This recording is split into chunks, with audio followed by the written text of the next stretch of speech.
નમસ્કાર વિદ્યાર્થી મિત્રો, બુકબર્ડમાં આપ સૌનું હાર્દિક સ્વાગત કરું છું. આજે આપણે જોવાના છીએ 15 ફેબ્રુઆરી 2021 ના રોજના અતિ મહત્વના પ્રશ્નો. તેમાં આપણે ચર્ચા કરીશું. તે પહેલા 13 તારીખે જે આપણે ક્વેશ્ચન પૂછ્યા હતા તેના રાઈટ આન્સર કયા છે તે આપણે જોઈએ. બુકબર્ડ નોલેજ ટેસ્ટમાં અગાઉમાં જે પ્રશ્નો આપણે પૂછ્યા હતા તેના રાઈટ આન્સર આ પ્રમાણે છે. બ્રિટિશ શાસનને ઉખાડી ફેંકવા માટેનું જે કુકા આંદોલન થયું હતું, આ કુકા આંદોલન ક્યાં સંગઠિત કરવામાં આવ્યું હતું? કુકા આંદોલન ક્યાં કરવામાં આવ્યું હતું? પંજાબ ખાતે સંગઠિત કરવામાં આવ્યું. ગાંધી ઇરવિન કરાર અને ભારતીય રાષ્ટ્રીય કોંગ્રેસે એના કયા અધિવેશનમાં માન્યતા આપી હતી? તો કરાચી અધિવેશન હતું તેમાં માન્યતા આપી હતી. આરટીઈ એટલે કે right to education act, right to education RTE કાયદા હેઠળ શિક્ષક અને વિદ્યાર્થીનો રેશિયો કેટલો છે? તો એક શિક્ષક હોય તો સામે 30 વિદ્યાર્થી હોય, એટલે કે 30 વિદ્યાર્થી દીઠ એક શિક્ષક રાખવા ફરજિયાત છે.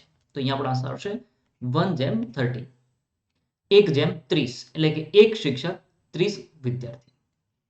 વ્યવસાયિક અથવા અન્ય હેતુ માટે જે અનિચ્છિત ઈમેલ્સ મોકલવામાં આવે છે એને કયા નામથી ઓળખવામાં આવે છે? સ્પેમિંગ કહેવાય. સ્પામ મેલ આપણે ઘણી વખત નામ સાંભળ્યું હતું, તો સ્પેમિંગ.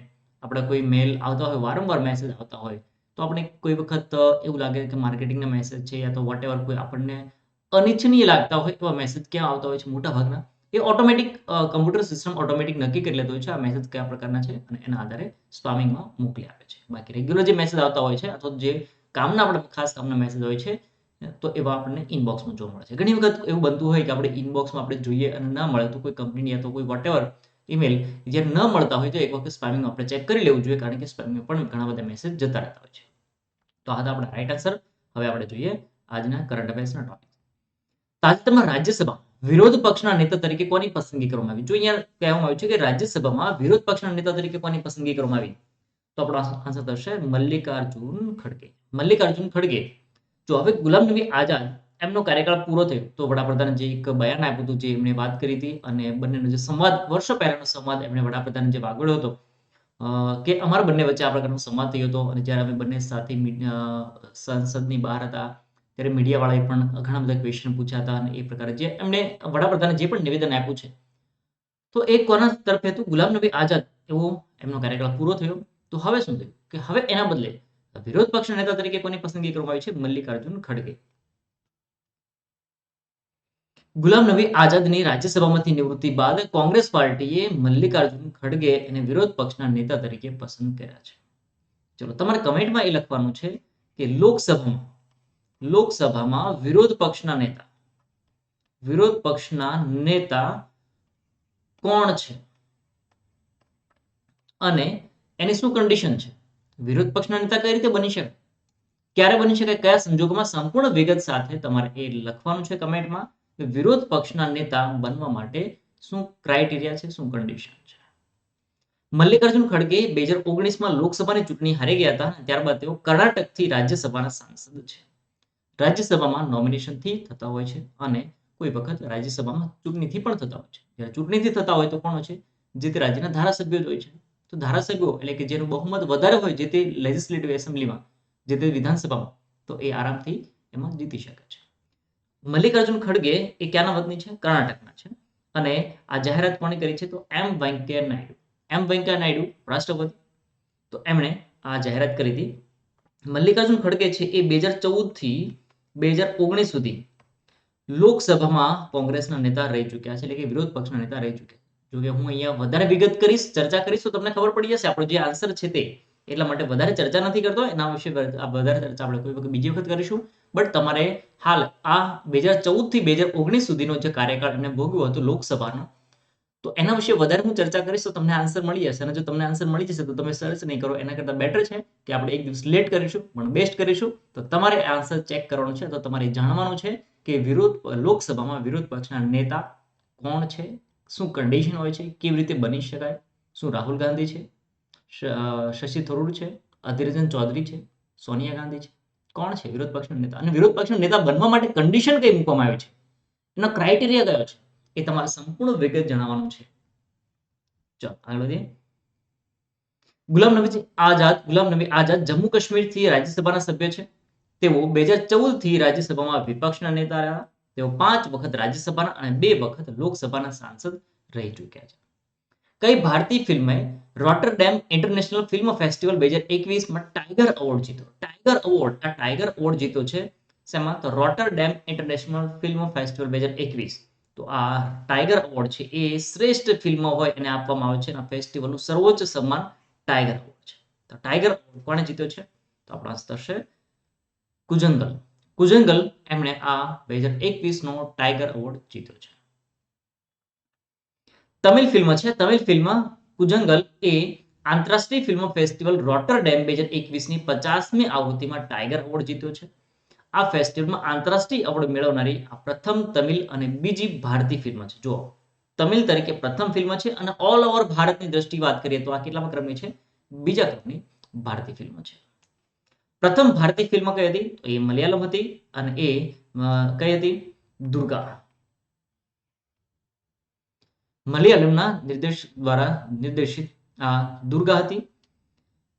ટાઈગર એવોર્ડમાં 40,000 યુરો રોકડ આપવામાં આવે છે, જે વિજેતા ફિલ્મના ડિરેક્ટર અને પ્રોડ્યુસર વચ્ચે વહેંચવામાં આવે છે. એટલે કે એને બે ભાગમાં વહેંચવામાં આવે છે. કોને કોને? તો એક તો એને ડિરેક્ટર હોય છે તે, અને બીજા એના પ્રોડ્યુસર હોય છે તે, એને વહેંચવામાં આવે છે. જો આ જે મૂવી છે કુજંગલ, આ કુજંગલ મૂવી એ કોના દ્વારા પ્રોડ્યુસ થયેલી છે? નયનતારા. અને એનું ડિરેક્શન કોણે કર્યું છે? આ પ્રોડ્યુસર. અને નિર્દેશન કોણે કર્યું છે? વિનોદ રાય. તો આ 40,000 યુરો એ બંનેના ભાગમાં ડિવાઈડ કરવામાં આવશે. કુજંગલનો અર્થ શું થાય છે? તો એનો અર્થ થાય છે કાંકરા. કાંકરા એનો અર્થ થાય છે. કુજંગલનો અર્થ એ કાંકરા એવો અર્થ થાય છે. ભારતની ડિજિટલ જીવન વીમા કંપની એગોન લાઈફ ઇન્સ્યોરન્સના નવા એમડી અને સીઈઓ તરીકે કોની નિમણૂક કરવામાં આવી છે? ભારતની જે નવી ડિજિટલ વીમા કંપની છે એગોન લાઈફ ઇન્સ્યોરન્સ, એના નવા એમડી અને સીઈઓ તરીકે સતીશ્વર બાલાકૃષ્ણન એની નિમણૂક કરવામાં આવી છે. ભારતની ડિજિટલ વીમા કંપની એગોન લાઈફ ઇન્સ્યોરન્સના નવા એમડી અને સીઈઓ તરીકે સતીશ્વર બાલાકૃષ્ણનની નિમણૂક કરવામાં આવી છે. અગાઉ તેઓ India first life, Reliance life અને આઈસીઆઈસીઆઈ પ્રુડેન્શિયલ લાઈફ સાથે પણ જોડાયેલા હતા અને તેઓ ચાર્ટર્ડ એકાઉન્ટ પણ છે. આ જે કંપની છે એગોન લાઈફ ઇન્સ્યોરન્સ, એનું હેડક્વાર્ટર ક્યાં આવેલું છે? એનું હેડક્વાર્ટર આવેલું છે મુંબઈ ખાતે. મુંબઈ ખાતેનું હેડક્વાર્ટર આવેલું છે અને સ્થાપના ક્યારે કરવામાં આવી હતી? તો 2008ના વર્ષમાં એની સ્થાપના કરવામાં આવી. VLCC Femina miss India world 2020 નો ખિતાબ કોણે જીત્યો? VLCC નામની જે કંપની છે એનો ફેમિના મિસ ઇન્ડિયા વર્લ્ડ 2020 નો તાજ કોણે જીત્યો છે? એટલે કે વિજેતા કોણ બન્યા છે? તો માનસા વારાણસી એના વિજેતા બન્યા છે. માનસા વારાણસી એ બેઝિકલી એક તો વ્યવસાયિક એન્જિનિયર છે.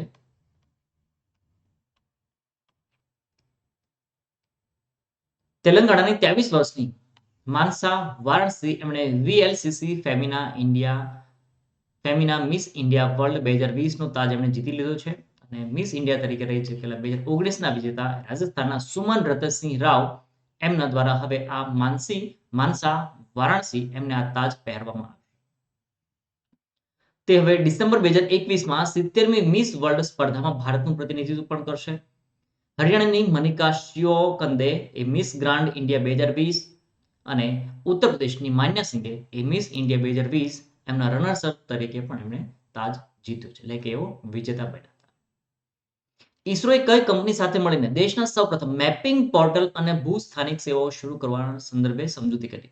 હવે જો અહીંયા ઈસરો, આપણી જે સ્પેસ સેન્ટર છે ઈસરોએ અન્ય કઈ એક કંપની સાથે મળીને દેશના સૌપ્રથમ મેપિંગ પોર્ટલ અને ભૂ સ્થાનિક સેવાઓ શરૂ કરવા માટેના આ પ્રકારની સમજૂતી કરી છે? આપણો આન્સર છે map my India. Map my India, જે રીતે આપણે ગૂગલ અર્થ યુઝ કરીએ છીએ,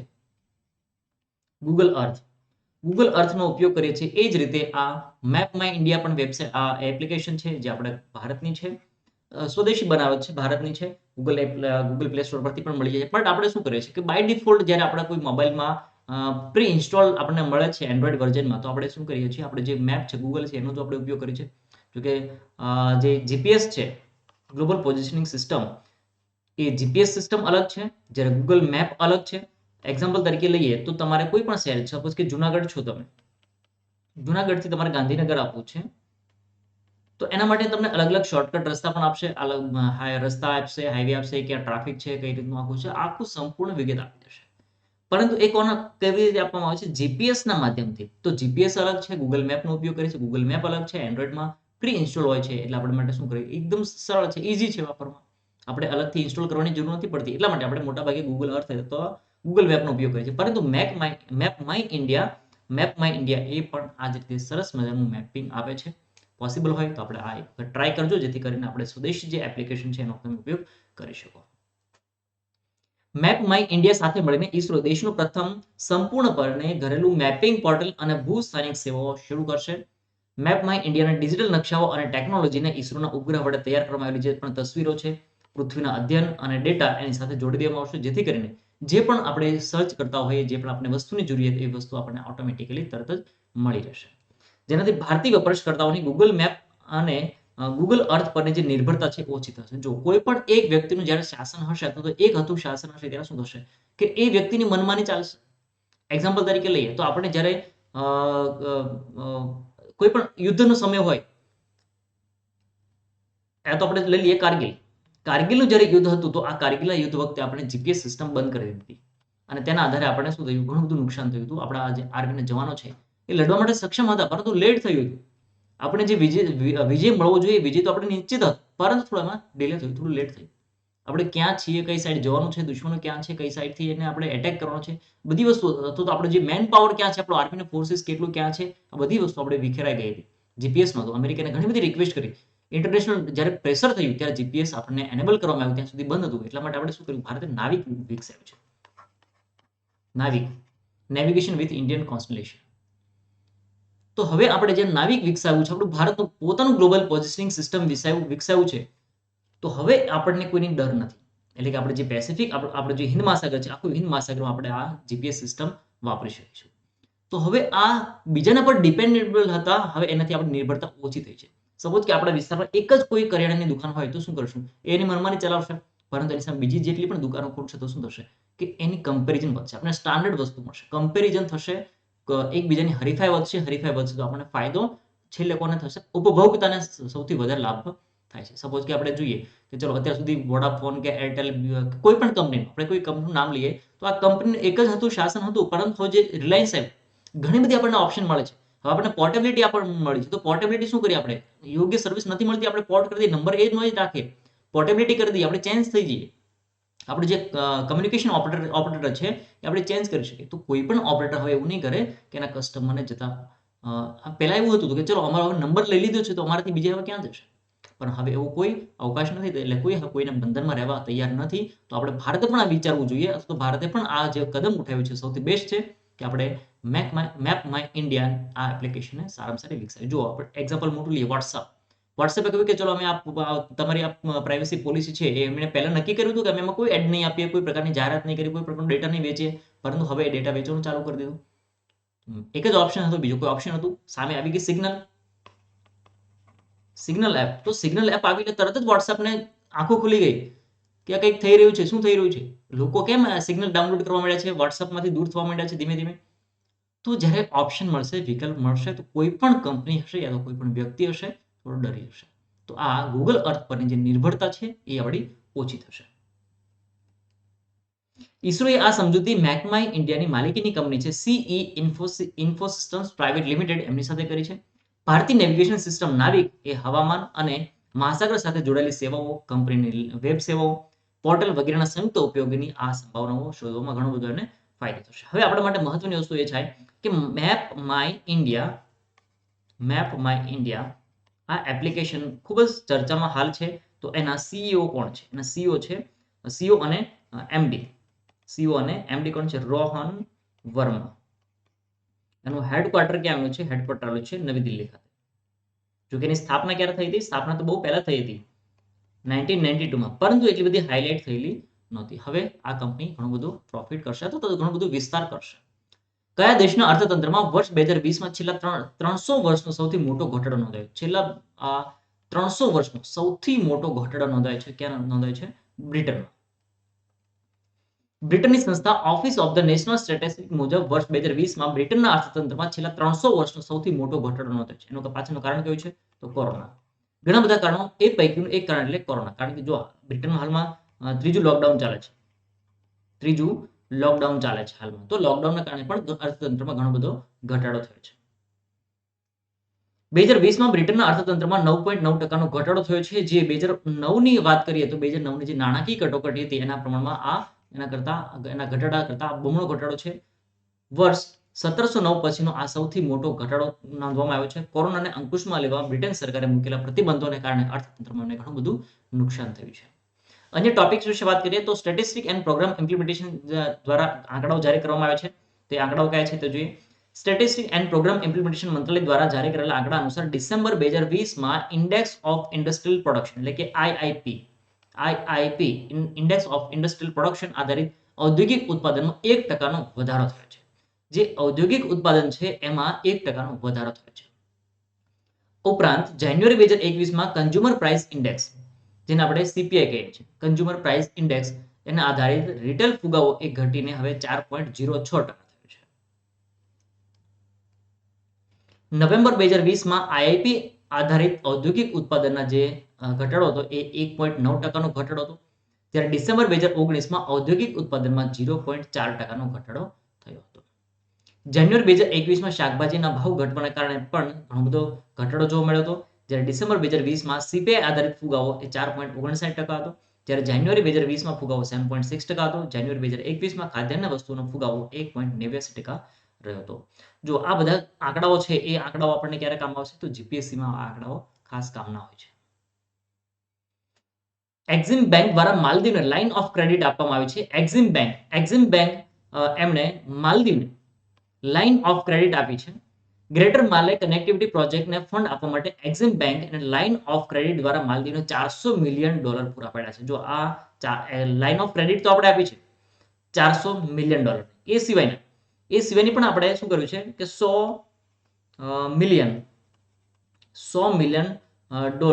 ની ક્રેડિટ પણ આપી છે. એટલે આપણે એને ગ્રાન્ટ પણ આપી છે. 6.7 કિલોમીટરનો ગ્રેટર માલે કનેક્ટિવિટી પ્રોજેક્ટ એ માલદીવનો સૌથી મોટો સિવિલિયન ઇન્ફ્રાસ્ટ્રક્ચર પ્રોજેક્ટ છે કે જે 3 પડોશી ટાપુઓ છે માલદીવના એને જોડે છે. કયા છે તો વિલિંગિલી છે, ગુલ હિફાકુ છે અને થિલાફુશી. આ 3 ટાપુ છે એને જોડે છે. એક્ઝિમ બેંક, તો જો અહીંયા એક્ઝિમ બેંકનું ખાસ યાદ રાખજો કે એક્ઝિમ બેંકના સીઈઓ કોણ છે? ડેવિડ રાસ્કિના. એક્ઝિમ બેંકની સ્થાપના 1 જાન્યુઆરી 1982. એક્ઝિમ બેંકનું મુખ્ય મથક મુંબઈ મહારાષ્ટ્ર ખાતે આવેલું છે. અને માલદીવના રાષ્ટ્રપતિ ઇબ્રાહિમ મોહમ્મદ સોલી, એની રાજધાની છે માલે ગ્રેટર કનેક્ટિવિટી પ્રોજેક્ટ ચાલી રહ્યો છે અને તેનું ચલણ છે માલદીવિયન રૂપિયા. ટ્રોફેક્સ યુદ્ધ અભ્યાસ વિશે વાત કરીએ તો ટ્રોફેક્સ યુદ્ધ અભ્યાસ એ ભારતીય નૌસેનાએ વિવિધ લક્ષી યુદ્ધની સક્ષમતાઓને ચકાસવા માટે હિન્દ મહાસાગરનું આ નેવલ શિપ, સબમરીન અને ફાઇટર પ્લેન જેવા તમામ ઓપરેશનલ સાધનો દ્વારા આ એક્સરસાઇઝ હાથ ધરવામાં આવી છે. આ દ્વિવાર્ષિક આ યુદ્ધ અભ્યાસ કેવો છે તો દ્વિવાર્ષિક છે. ટ્રોપેક્સ જેનું પૂરું નામ શું થાય છે? Theatre level operational readiness exercise. એનો હેતુ કયો છે તો આપણી જે સેનાઓ છે નૌસેના એને આક્રમક અને સંરક્ષણ એની જે ક્ષમતાઓ છે એને ચકાસવી અને હિન્દ મહાસાગરમાં શાંતિ અને સ્થિરતા કાયમ બની રહે તેના માટે આ પ્રકારના અલગ અલગ દરિયાઈ ક્ષેત્રોમાં આ પ્રકારના યુદ્ધ અભ્યાસ કરવામાં આવે છે. આ યુદ્ધ અભ્યાસ હિન્દ મહાસાગર ક્ષેત્રમાં ભારતના ભૌગોલિક વિસ્તાર પર હાથ ધરવામાં આવી રહ્યો છે. વડાપ્રધાન નરેન્દ્રભાઈ મોદીએ અર્જુન ટેન્કનું અપગ્રેડેડ વર્ઝન એ સેનાને સોંપ્યું છે. આપણા વડાપ્રધાન નરેન્દ્રભાઈ મોદી એમણે ચેન્નઈ ખાતેના અવાડી ટેન્ક પ્રોડક્શન યુનિટમાં ભારતીય સેનાને અર્જુન MK1A ટેન્કનું અપગ્રેડેડ વર્ઝન અર્પણ કર્યું છે. આ વર્ઝન કેવું છે તો મેડ ઇન ઇન્ડિયા. તાજેતરમાં સંરક્ષણ મંત્રાલયની બેઠકમાં ભારતીય સેના માટે 84,000 કરોડ રૂપિયાના ખર્ચે 118 આ પ્રકારની અર્જુન MK1A ટેન્ક એટલે કે જે અપગ્રેડેડ કરેલી ટેન્ક છે એવી ટેન્ક સામેલ કરવાનો નિર્ણય કરવામાં આવ્યો છે. જો કે આ પહેલાથી 124 જેટલી આપણી પાસે અર્જુન ટેન્ક તો હતી જ, 124 ટેન્ક તો હતી જ અને હવે પછી ફરીથી પાછી 118 ટેન્ક એડ કરવામાં આવશે. અને આ ટેન્ક એ કોણે બનાવેલી છે, વિકસિત કોણે કરી છે, ડેવલપ કોણે કરી છે તો DRDO. અહીંયા ખાસ આ પ્રશ્ન પૂછી શકે કે આ કોના દ્વારા નિર્મિત કરવામાં આવી છે યા તો કોના દ્વારા ડિઝાઇન કરવામાં આવી છે તો DRDO. અને ક્યાં બની છે તો ચેન્નાઈના અવાડીમાં ટેન્ક પ્રોડક્શન યુનિટ છે ત્યાં આગળ બનાવવામાં આવ્યું છે. તો આપણે જે રેગ્યુલર આપણે ડિસ્કસ કરીએ છીએ નોલેજ ટેસ્ટ, તો નોલેજ ટેસ્ટના તમારા પ્રશ્નો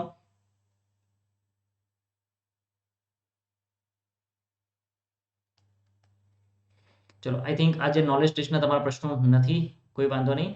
ડાયરેક્ટ આપણે જતા રહીએ ખાખીની ખુમારી પર. ખાખીની ખુમારીમાં આપણે જે ગઈકાલે ક્વેશ્ચન પૂછ્યો હતો, તમારા માટે ક્વેશ્ચન હતો આઈપીસી ની કલમ 1 વિશે તમારે જણાવવાનું છે. તો આઈપીસી ની કલમ 1 ઘણા બધા વિદ્યાર્થી મિત્રો એ ઘણા બધા રાઈટ આન્સર આવ્યા છે.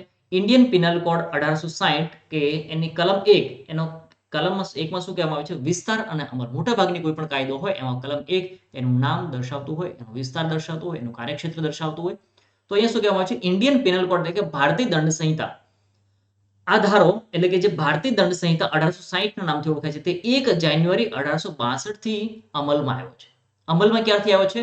તો અમલમાં ખાસ યાદ રાખજો 1 જાન્યુઆરી 1862 થી આ અમલમાં આવ્યો છે, જે જમ્મુ કાશ્મીર સિવાયના સંપૂર્ણ ભારતમાં લાગુ પડશે. હવે તમને એવું થશે કે કેમ સંપૂર્ણ ભારતમાં લાગુ પડશે પરંતુ જમ્મુ કાશ્મીર સિવાય?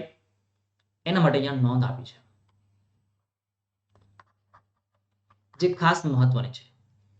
મૂળ કાયદામાં એવી જોગવાઈ હતી કે જ્યારે આ કાયદો લાગુ પડ્યો ત્યારે જમ્મુ કાશ્મીર સિવાયના સંપૂર્ણ ભારતમાં લાગુ પડશે, પરંતુ અનુચ્છેદ 370 હટાવી દેવામાં આવ્યું. પછીથી આ કાયદો સમગ્ર ભારતમાં લાગુ પડે છે. એટલે હાલ એવું પૂછે કે વર્તમાનમાં ઇન્ડિયન પિનલ કોડનું કાર્યક્ષેત્ર કયું છે? તો સંપૂર્ણ ભારત આવશે. પરંતુ એવું પૂછવામાં આવે કે આઈપીસી લાગુ થયું ત્યારે આઈપીસી નો કાર્યક્ષેત્ર કેટલું હતું? કોઈ પણ સંજોગોમાં તમને હિન્ટ આપેલી હોય થોડી યા તો વધારે કે આઈપીસી ઇન્ડિયન પિનલ કોડ જ્યારે લાગુ થયું ત્યારની આ ઘટના પૂછવામાં આવી છે, તો આપણો આન્સર થાય કે જમ્મુ કાશ્મીર સિવાયનું સંપૂર્ણ ભારત. પરંતુ એવું પૂછવામાં આવ્યું હોય કે હાલની દ્રષ્ટિએ અથવા તો અનુચ્છેદ 370 ના સુધારા પછી યા તો કોઈ સ્પેસિફાઈ આંકડો આપેલો હોય, વર્ષ આપેલો હોય, તો એને ધ્યાને લઈ અને નક્કી કરવાનું કે આપણને ક્વેશ્ચન શું પૂછ્યો છે. જમ્મુ કાશ્મીર રીઓર્ગેનાઇઝેશન બિલ જ્યારે રજૂ કરવામાં આવ્યું એને સંસદમાંથી પસાર કરી દેવામાં આવ્યું, રાષ્ટ્રપતિની મંજૂરી આપી દેવામાં આવી. પછીથી જે આ અનુચ્છેદ છે અથવા જે આ કાયદો છે આઈપીસી, સીઆરપીસી, એવિડન્સ કોઈ પણ કાયદા એ હવે જમ્મુ કાશ્મીરમાં પણ લાગુ પડે છે. આ પહેલા મોટર વ્હીકલ એક્ટ એકમાત્ર એવો કાયદો હતો, જો કે એ સિવાયના ઘણા બધા, પરંતુ આપણે જે ભણવાની વાત છે એમાંનો આમાંનો મોટર વ્હીકલ એક્ટ એકમાત્ર કાયદો છે કે જે જમ્મુ કાશ્મીર લાગુ પડતો હતો. હવે દરેક કાયદા જમ્મુ કાશ્મીરમાં લાગુ પડે છે. આઈપીસી ની કલમ 1 વિશે થોડી વધારે વિસ્તારથી વાત કરીએ તો એનો અમલ 1 જાન્યુઆરી 1862 થી કરવામાં આવ્યો છે. તેમાં કુલ પ્રકરણ કેટલા છે? તો 23 પ્રકરણ છે અને 3 પેટા પ્રકરણ છે. એટલે કુલ પ્રકરણો કેટલા થશે? 26 થશે. કયા કયા પેટા પ્રકરણ? 5A, 9A અને 20A. એટલે કે જ્યારે આ કાયદો ઘડી લેવામાં આવ્યો પછીથી એમાં 5A, 9A અને 20A એડ કરવામાં આવ્યું છે. કુલ કલમો કેટલી છે? કુલ કલમો છે 511, જેને બે ભાગમાં વિભાજિત કર્યું છે. સામાન્ય જોગવાઈઓ કે જેમાં કલમ 1 થી 120 નો સમાવેશ કરવામાં આવ્યો છે અને બીજા ભાગમાં વિશિષ્ટ ગુનાઓ છે કે જેમાં કલમ 120A થી લઈ અને કલમ 511 સુધી એમાં સમાવેશ કરવામાં આવ્યો છે. તો આ હતો આપણા આઈપીસી ની કલમ 1 વિશેની સમજૂતી, જે આપણા માટે બેઝિક આ નોલેજ આપણે હોવું જોઈએ. કદાચ ભલે હવે આ ક્વેશ્ચન કદાચ ન પૂછે 1 જાન્યુઆરી 1862 આઈપીસી નો અમલ ક્યારથી થયો, પરંતુ આપણને ખબર હોવી જોઈએ, કારણ કે આપણે ખાખીની ખુમારી છે ને આપણે જે વર્દી પહેરવી છે, જો અહીંયા દરેક લોકો ખાખીની ખુમારી છે એમાં અને માટે જબરજસ્ત તૈયાર છે. જે પણ આપણા પોલીસ મિત્રો છે યા તો પોલીસ ડિપાર્ટમેન્ટમાં જેટલા પણ અધિકારીઓ છે દરેકને આપણે સેલ્યુટ કરીએ છીએ કે એમણે 24 કલાક આપણી સેવા માટે સમર્પિત કર્યું છે. એમાંથી 2-5 તો નંગ હોવાના જ છે કે જે ખાખીને બદનામ કરતા હોય છે. દરેક જગ્યા પર બદનામી થતી હોય, પરંતુ ખાખીનો રંગ છે ને, ખાખીનો રંગ વર્દીમાં હોય છે એટલા માટે લોકોની દ્રષ્ટિ તરત જ એના પર કેચઅપ થાય છે. કોઈ સિવિલિયન જ્યારે કરપ્શન કરતો છે તો કોઈ મિસબિહેવ કરતા હશે તો ખબર નથી પડતી ને આ વ્યક્તિ કોણ છે, પરંતુ ખાખી પહેરેલી હશે તો તરત જ દૂરથી પણ ખબર પડી જશે. અને અમુક બધી તો છે જ એવી કે જે ખાખીને બદનામ કરે છે. બટ હું અપેક્ષા રાખું છું કે આપણે જે યંગ જનરેશન છે યા તો જે આપણે સમાજ માટે સેવા કરવા માટે આ ખાખી વર્દી પહેરીએ છીએ, ખાખીની ખુમારી છે, તો એને આપણે ક્યારેય લાંચ નહીં લગાવીએ. તો આવા વિદ્યાર્થી માટે કાયદો એ ખૂબ મહત્વની વસ્તુ છે. અને આઈ હોપ કે તમને આ કાયદાની કલમ 1 વ્યવસ્થિત રીતે સમજાઈ હશે. તો તમારા માટે રહ્યો આ નવો ક્વેશ્ચન. આઈપીસી ની કલમ 23 વિશે તમારે જણાવવાનું છે, સંપૂર્ણ વિગત સાથે તમારે લખવાનું છે અને એના વિશેની પણ ડિસ્કસ આપણે નેક્સ્ટ વિડીયોમાં કરીશું. તો મિત્રો આ હતા આપણા આજ રોજના અતિ મહત્વના પ્રશ્નો, તેના વિશે આપણે ચર્ચા કરી. મળીએ નેક્સ્ટ વિડીયોમાં. Thank you for watching Bookbirds current affair. Thank you so much.